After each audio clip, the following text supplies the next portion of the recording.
Alaikum students, hope you are fine.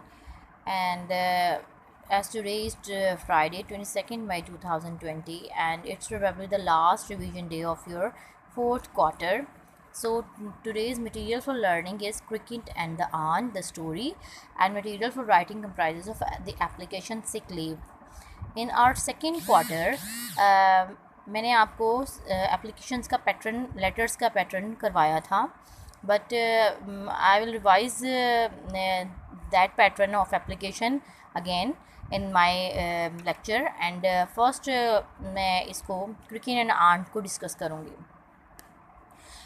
This story is about an ant and the cricket. जैसा कि हम सब जानते हैं कि ant is considered as the most hard working insect in this world.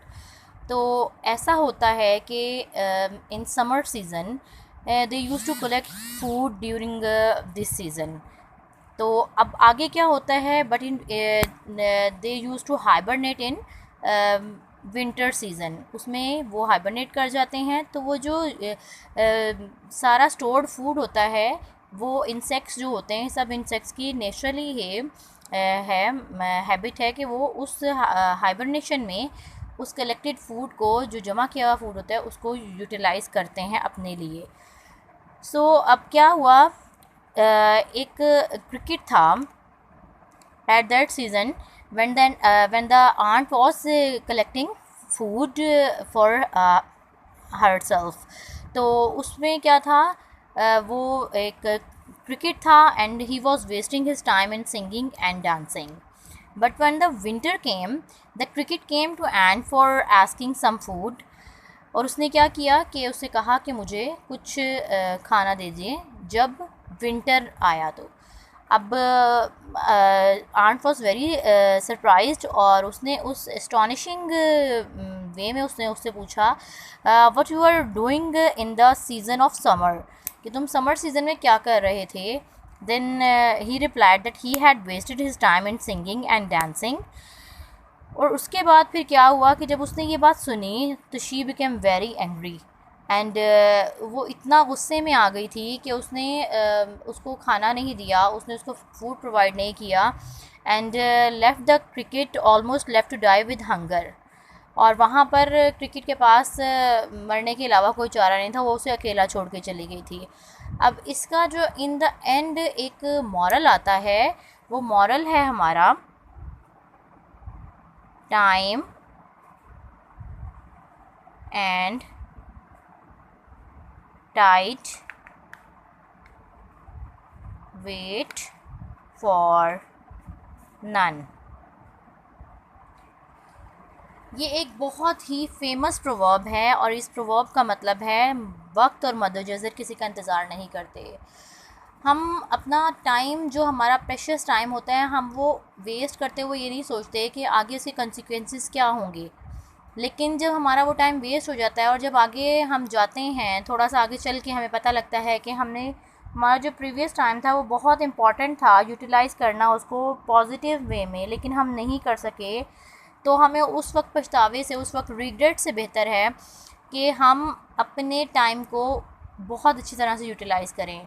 Being a students, it's your responsibility to study and to focus on your studies as well. आपका play time बहुत ज़रूरी है. आप प्ले टाइम में play करें, but it's very necessary to study at study time. और उस study time में कॉम्प्रोमाइज़ मत करें किसी और चीज़ पर, because time and tide wait for none. All right. अब next we come to the material for writing. The material for writing comprises of sick leave application. So the application format I have already discussed with you, but again I am discussing with you ताकि ये आपको पता लग जाए कि इसको किस तरीके से लिखना है, बिकॉज़ इसके बहुत मार्क्स होते हैं. इस पैटर्न के अकॉर्डिंग आप लिखेंगे तो ही मार्क्स मिलेंगे, तो ही application at the level of 6 approve होगी. Now come to the pattern. When we are talking about an application to the principal, so हमारा यहाँ पर जो हम जिनको एप्लीकेशन लिख रहे हैं वो टाइटल आना है.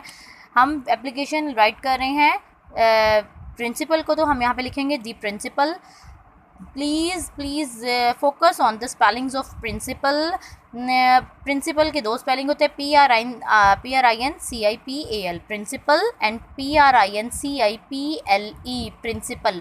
जो PLE वाला प्रिंसिपल है वो आपका असूलों वाला प्रिंसिपल होता है, वो यहाँ पर नहीं आता है। Please don't mix both of the spellings with each other. The principal PAL वाला प्रिंसिपल, और कैपिटल होगा प्रिंसिपल का P। All right, Nishad Boys High School. In the second line, we mentioned the school name. Nishad का N, Boys B, High H, and School का S. First letter of every word should be capital. In the next third line, we write the name of our city, Multan, MULTN, Multan, and full stop. Please remember the placement of commas and full stops. The principal, comma, Nishad Boys High School, comma, Multan, full stop. Fourth line comprises of respected madam or sir. हम कहाँ से करेंगे? respected madam या sir से? As per your principal, if he is male we place sir, और अगर वो female है तो हम क्या madam लिखेंगे।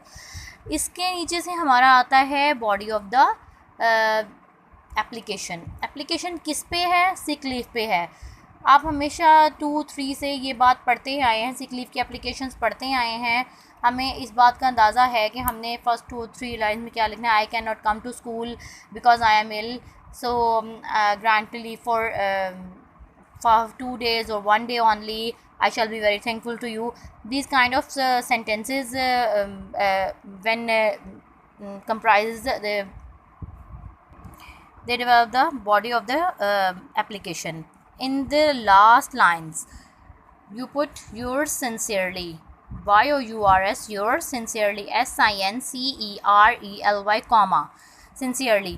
Note that the S of sincerely is small. हमने यहाँ पर एस को कैपिटल नहीं करना, बिकॉज हमने ऊपर वाले हर फॉर्मेट में हमने सब लेटर्स को कैपिटल किया हुआ है, फर्स्ट लेटर को, लेकिन यहाँ पर हमने सिंसियरली में एस स्मॉल लिखना है। In the last line we place x.y.z. ये हमारा हो गया एप्लीकेशन का फॉर्मेट। आपने इसी के अकॉर्डिंग करनी है। And note that the all the lines are starting with the top left corner of the page. Mean आपने यहाँ से लेफ़्ट से स्टार्ट करना है। जो काम मिड में होगा वो भी गलत है, जो राइट साइड से होगा वो भी गलत है। सिर्फ हमारा जो पैटर्न है वो इस मार्जिन लाइन से स्टार्ट होता है। हम इस मार्जिन लाइन से स्टार्ट करते हैं। सारा आप सीक्वेंस देख सकते हैं। आप भी इसको देखिए और इसको अच्छी तरह से याद करके आपने अपनी नोटबुक्स में लिखना है। Thank you.